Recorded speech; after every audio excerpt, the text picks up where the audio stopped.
Et Empire.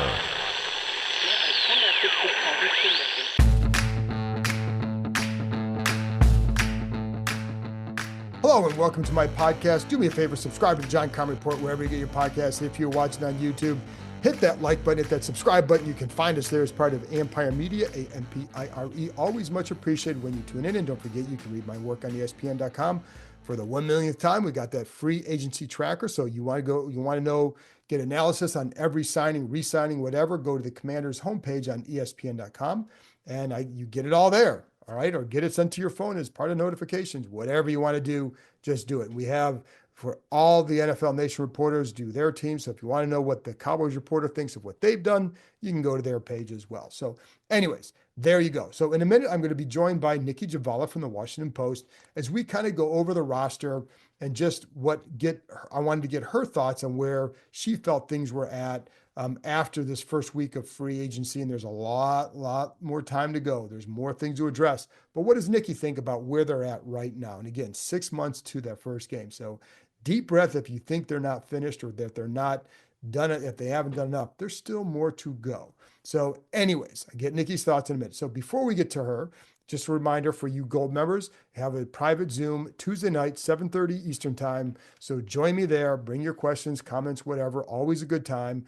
And I will be doing more of these, obviously, throughout the offseason. Next month, I'll have somebody else on with me as just another guest. And for you regular members, I will be doing a Zoom with you in a week or two. So I got a couple of road trips coming up. So got to take care of those. And then we go from there. So anyways, just wanted to give you a heads up on that. So look for that stuff. And so a couple things. One, it's funny because after they signed Dietrich Wise, my initial thought was, and I talk about this with Nicki, and then after, getting more information about how people see him, just wanted to just kind of pass it along because, when I first saw him, I thought he was pretty good against the run in the game. I saw him when you're doing these things live and you got if they sign a guy and you got to record a podcast within 40 minutes, you don't have a lot of time to process everything or to go look at everything. But what I've heard about him is strong edge setter. That's what the people who know consider him, and that he's a guy who can play inside or outside. So when you look at what he can do, I think it adds to what they're trying to attain here is getting a versatile front. And I think that's what they're doing. So I just think there's more and more options that they have and more guys they can use in a variety of ways for sure. And again, that front is not complete yet because I think there's still another move to be made as we stand right now, mostly likely in the draft. But anyway, so I just want to pass it along about Wise. That's what the book on him is from people that I know who know quite a bit. Anyways, also before I get to Nicki, we did talk to Laramie Tunsil on Monday, and there are a couple things that to me stood out. Two things in particular I'm going to play for you, little clips here from our Zoom session with him. So I did ask him, what kind of impact does he think he can make here? And this is what he had to say. I mean, honestly, I think I can make a huge impact. Just talking from a player standpoint, what I bring to the table, pass protector, a damn good run blocker, a leader.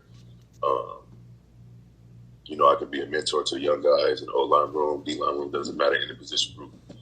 I think I can make a huge impact quickly, honestly. In my opinion, I think they traded me. They traded for me for that reason, just to make a huge impact on the team. So, I'm down to do whatever they want me to do, especially at year 10. If they need me to play quarterback and back up Jaden Daniels, then I can do that, running back, whatever. And then the other one was, I think it was Chick Hernandez asked him about his thoughts on Jaden Daniels. Now, remember, Tunsil played with C.J. Stroud in Houston for 2 years, and C.J. had a terrific rookie season as well. Last year did not go quite as well. I think did not go quite as well for the Texans overall. Not that he was terrible. I just think that there was some more things going on. They fired their offensive coordinator, so a lot going on. But Tunsil has played with a good quarterback, but now he's playing with one of Stroud's best friends in Jaden Daniels. So this is what Tunsil had to say about Jaden Daniels, and I think you'll like it. Athletic, smart, can make plays whenever he wants to. Composed, just to be so young. Him and CJ have that same trait. They're very composed, especially in tough situations. You could just tell he was a baller. Even in college, you could see he was a baller. And again, I'm excited to be in this position blocking for a young guy like that who's who can make plays whenever he wants to. All right, well, that's enough from the press conference stuff. Here, without further ado, here's my conversation with the Washington Post, Nicki Jhabvala.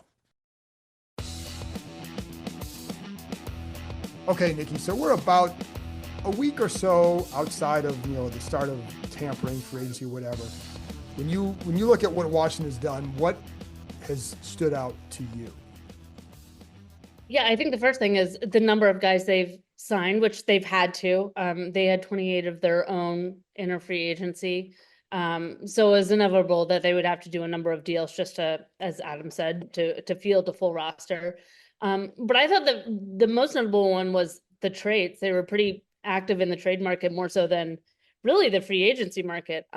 First trading for Deebo Samuel, of course, and then picking up Laramie Tunsil on the first day of the free agent negotiation period. And that's huge. I mean, they've had so many changes to their offensive line over the years, but they've never really made significant investment in the front five until then. And coupled with the Marshawn Lattimore trade, of course, the Deebo trade, I mean, it does show, and I know you wrote this, that they're really in it to win it. Now they understand that with Jaden Daniels, they have a short window to maximize, their time, his time on a rookie deal. So it's their time to spend big elsewhere on the roster. So that was the most notable one. It wasn't even tied to free agency. It was the trades. For sure. And as we talked before about that window, and to me, I always consider it a first window because it's the contract window, right?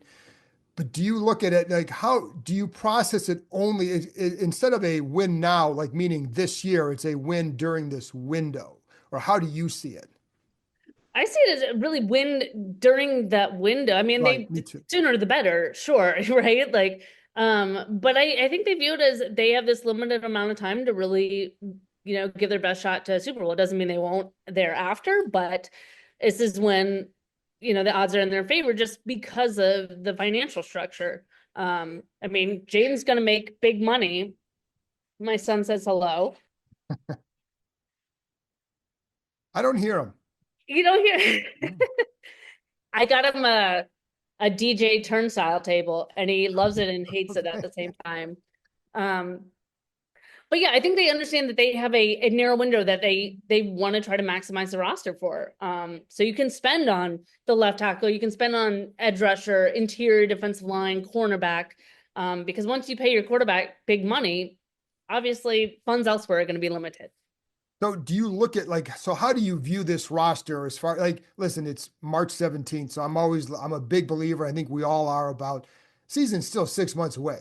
But as we stand now in that win now window, again, this contract or not just this year, but how do you look at the roster as being at that point where could they do that right now? And what else what needs to get them there?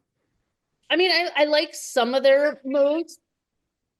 Okay, I'm gonna start that over.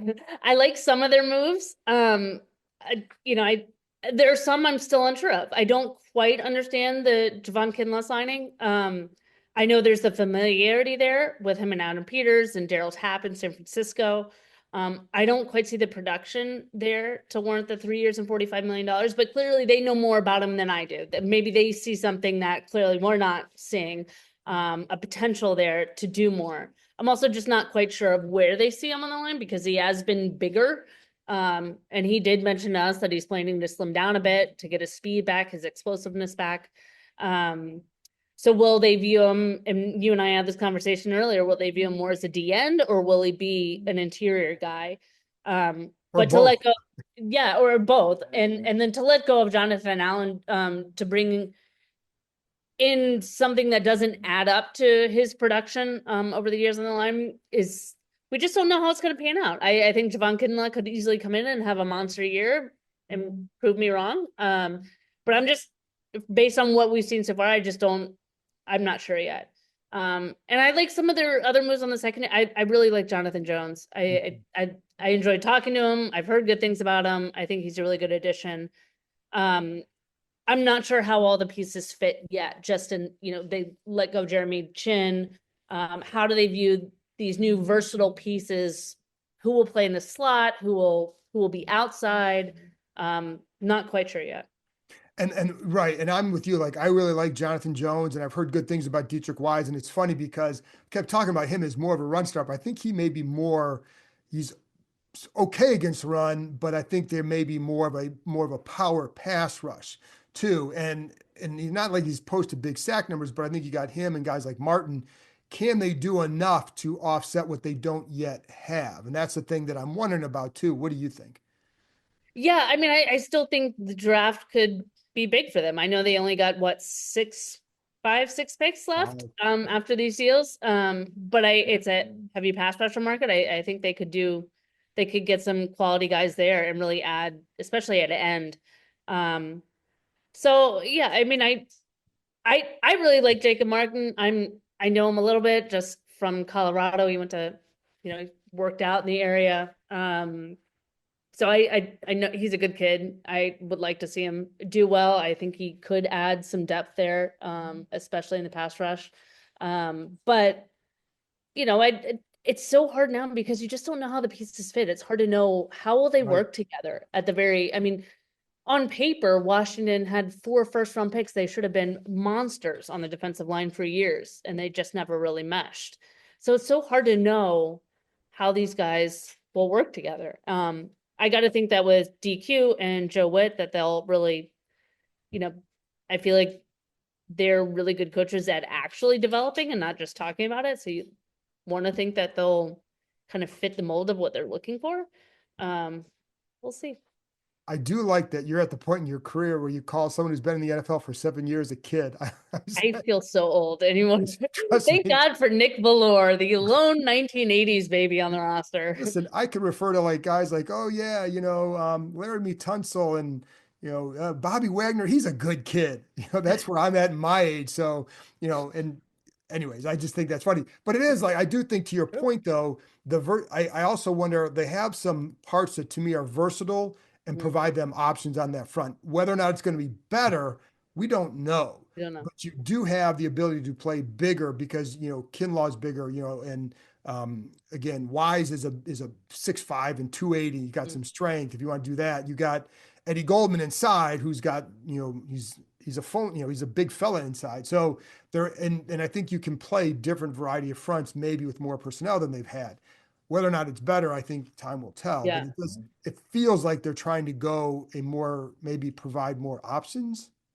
More options, get bigger up front. And then on offense, I mean, we haven't even really talked about Right, Debo yet. I mean, right. that's, that's got to be like Christmas for Cliff Kingsbury to have a guy like that come in. Pair him with Terry McLaurin. You also got Eckler, if he can stay healthy for the full season, another versatile guy. Um, that's just like another fun weapon to add to the offense. I still think they need to figure out. And I'm with Dan Quinn when he kind of pushed back on the notion of a true number 2 receiver. I'm with him on that, but I Mhm. also think they need to find somebody who can handle the workload of being, more of a consistent presence on the field as a receiver. They rotated a lot last year. They don't have Alameda back. Noah Brown's back. But I still think they could add to that group a bit. Honestly, I'm kind of surprised they brought back the full tight ends room. I know there's always a possibility with Zach. It was very clear that Zach Ertz wanted to be back, but there are some interesting guys in this draft. I thought maybe, they might look there or, explore the market, but they brought back him and John Bates. John Bates got a 3-year deal. So it'll be interesting to see kind of how they utilize that group again. For sure. And it's funny that because offensively, like, what would you want as another receiver? What would you be looking for what they, what might help Yeah. them I based would on what like they, size, just to add some size there. And Noah Brown helps with that. I still think there's room for a bigger body there. And add more speed. I don't think you can ever go wrong with right. too much speed. Losing Diami, I think Diami was underrated with his speed. He contributed sort of sparingly, did better last season, but that dude is fast as hell. I mean, I think his touchdown catch, I think it was like one of the fastest in the league last year. So I still think they could add some more there. I mean, Debo had some for sure, but but he Yeah, in a different way too, because a different way. lot of his, yeah. And so like some of those go routes and all that, that's Yeah, not always what he was doing in San yeah. Francisco. So, but yeah, I agree. Like adding speed is never a bad It's never a thing. bad thing. It's There, like adding bacon to things. You can never have, it never goes poorly, you know? so I used to have a neighbor who I would talk about. I tell him what I made. And he goes, "Well, how'd you make it?" And I said, "Well, I started with bacon." He goes, "Well, no wonder it was good." Now I didn't always use bacon, but he's like every time I Yeah, told him what I made, it would start with bacon. yeah, He just thought it yeah. was like that's a cheat code. It's a And totally, it's but it's easy, like, easy win. but why? Like, yeah, but if it's bacon is good, why wouldn't you use it? You put bacon on peanut butter and jelly, it's probably going to be okay. Well, maybe not there. So, anyways, let's get Totally, back to football. totally. Let's Hold get on, back to football. there you go. Come here. Sorry, sorry, That's sorry, okay. Little play by play because she is picking up little Julian. So, and sorry. he has been very good. I have not heard him, and I don't think anybody else has either. So, we did talk to Tunsil on today is Monday. What did you think of after just kind of getting to talk to him for a few Yeah. minutes? I thought, I mean, I thought he was really interesting. He was very candid or pretty candid when asked about, why did you think Houston was willing to trade you? I mean, they're five-time Pro Bowl left tackle. They also got rid of their guard. Like, what went wrong? I think is how Ben phrased it, right? Right, Like, right, what went sideways?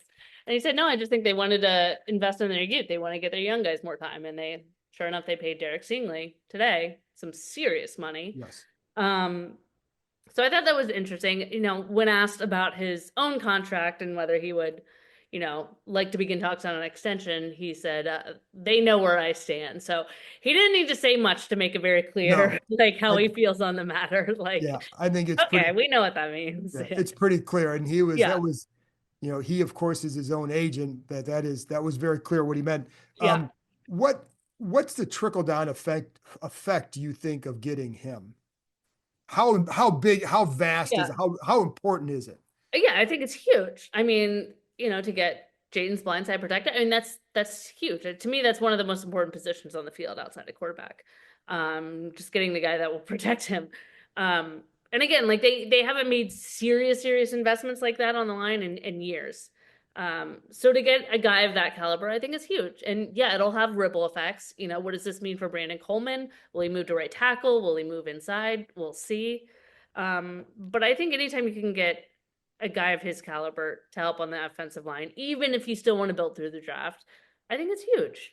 Again, you're trying to maximize your time with Jaden Daniels on this rookie contract.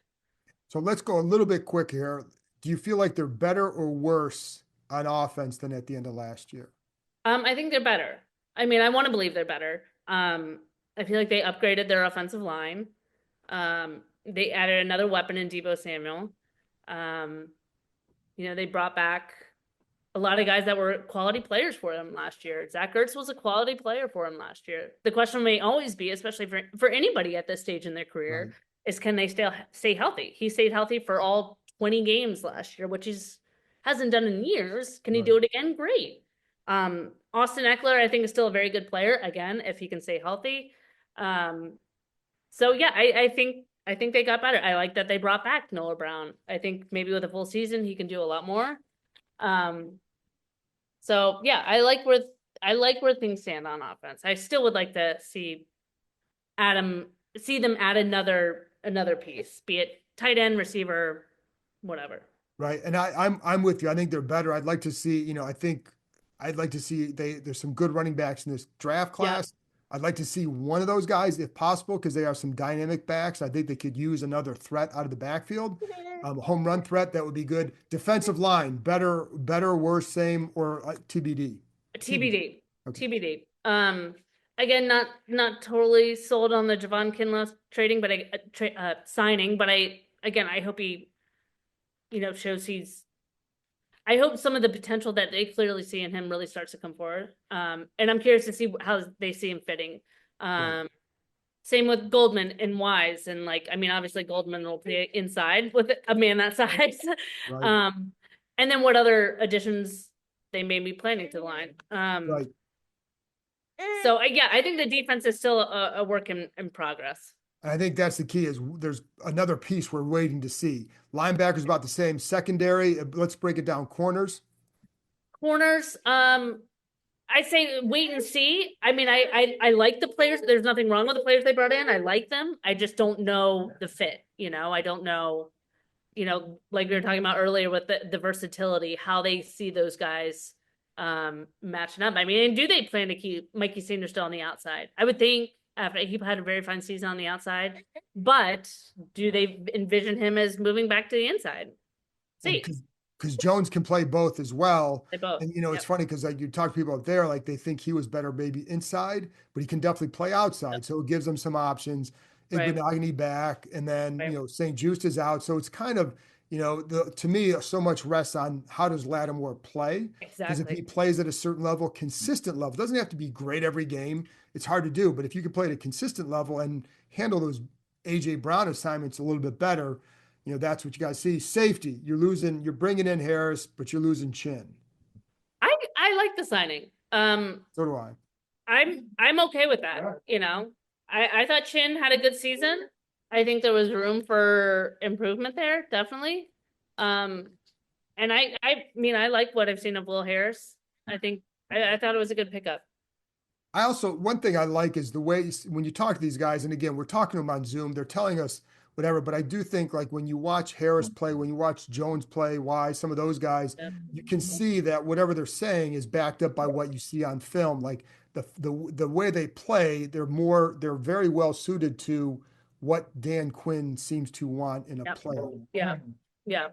And I like some of the makeup of these guys where, there's not to say that others aren't scrappy or they don't play hard. It's just some of these guys, the way their careers have gone, they always feel like they're proving themselves. Like I look at a Jonathan Jones, he wasn't Right. expected to do much, and here he is, starting outside corner for the Patriots. He's got 2 rings, so I think they like those guys who have proven themselves, who have overcome some sort of adversity. It was one of the things they really liked about Jaden Daniels,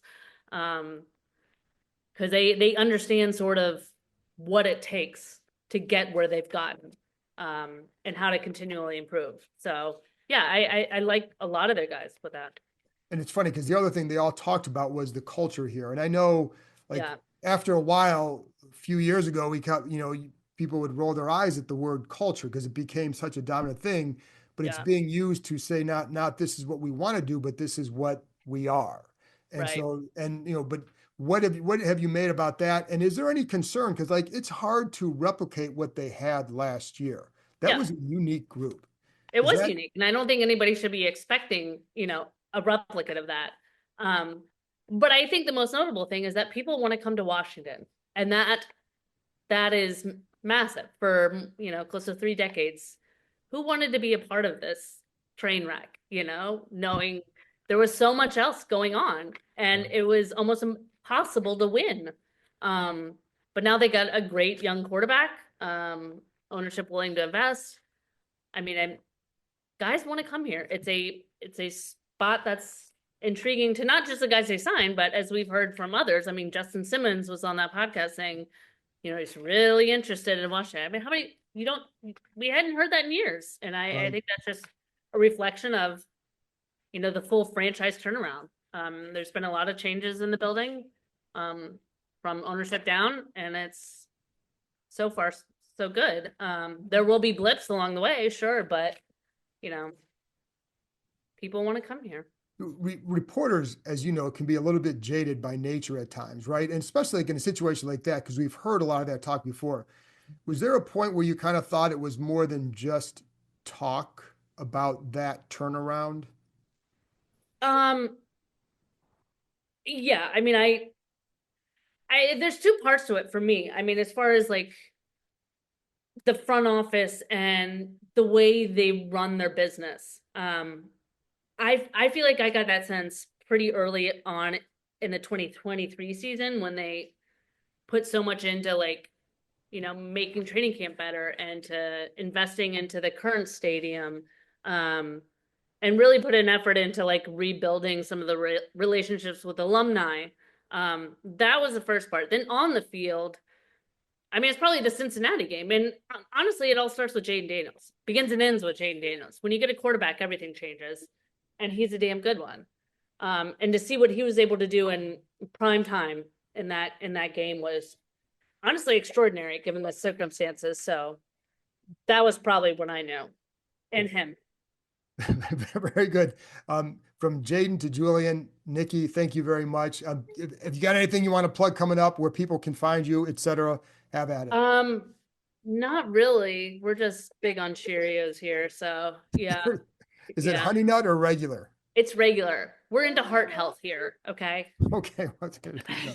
Honey nut is really, I know. I'm scared to put them on fan. sugar. Yeah, I mean, yeah, you've yeah. seen them. Oh my God. I put them on sugar. I'm Well, dead. just make sure you get those Starbucks with 8 shots of espresso. So Yeah. like Got Mother to. White Shot. Got to. Nicki, thank you very much. Of course. Thanks for having me.